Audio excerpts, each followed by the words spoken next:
Dismiss anything else. We will continue to be your single source of truth. That's what Jacinda Ardern, the Prime Minister of New Zealand, told the citizens of her country during the COVID crisis. Was she right? Is there a single source of truth? If so, is it the government? The big social media platforms? The government and the platforms say they want to protect us from misinformation. Is that what they're doing? Or are they just censoring viewpoints they don't like? They censored evidence that the COVID virus originated in a lab in Wuhan, China. They censored claims that the vaccines didn't prevent infection and that masking didn't stop transmission. They censored ideas about natural immunity. They censored opinions about election irregularities. They censored reports about a laptop belonging to a presidential candidate's son. They censored evidence questioning the extent of man-made global warming and whether it would have catastrophic consequences. And the list goes on. Although the censored opinion was called misinformation, much of it turned out to be true. The government and its big tech allies even suppressed information they knew was true, such as the adverse effects of the COVID vaccines. That censorship blinded Americans to the risk of vaccines and therefore was lethal.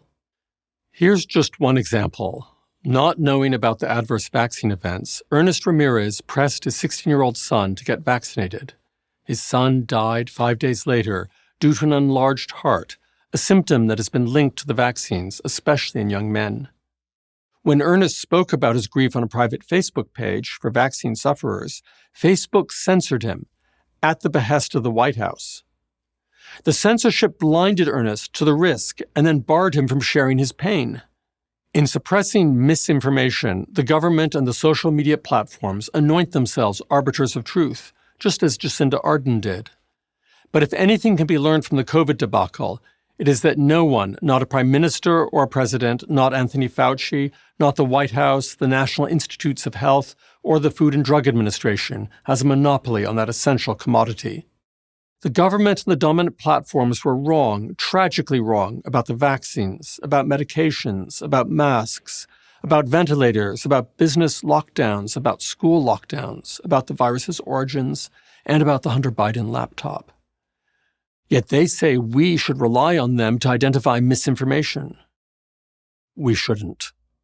There is only one way to arrive at truth, through open, uncensored discussion and debate. And nothing is more deadly for truth than centralized censorship, which is precisely what the government and the platforms are imposing on us. The government should never have the power to determine what is error, misinformation, or falsehood. Nor can that role be left to the social media platforms. They are almost as centralized as the federal government.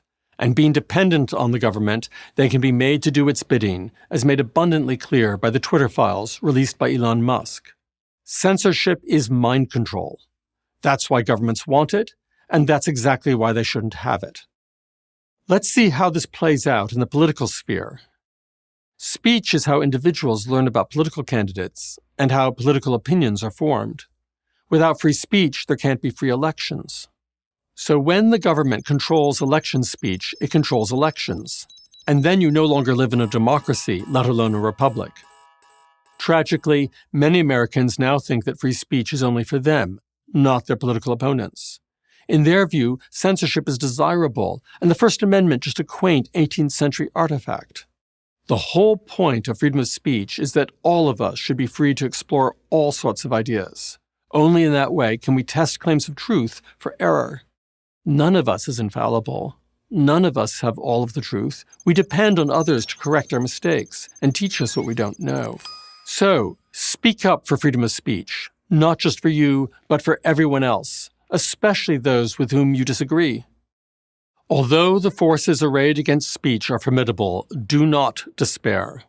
Their censorship will be their everlasting shame. Your defense of freedom of speech will be to your everlasting credit. It may be the most important thing you ever do. I'm Philip Hamburger, professor of law at Columbia University and CEO of the New Civil Liberties Alliance for Prager University. Thank you for watching this video. To keep PragerU videos free, please consider making a tax-deductible donation.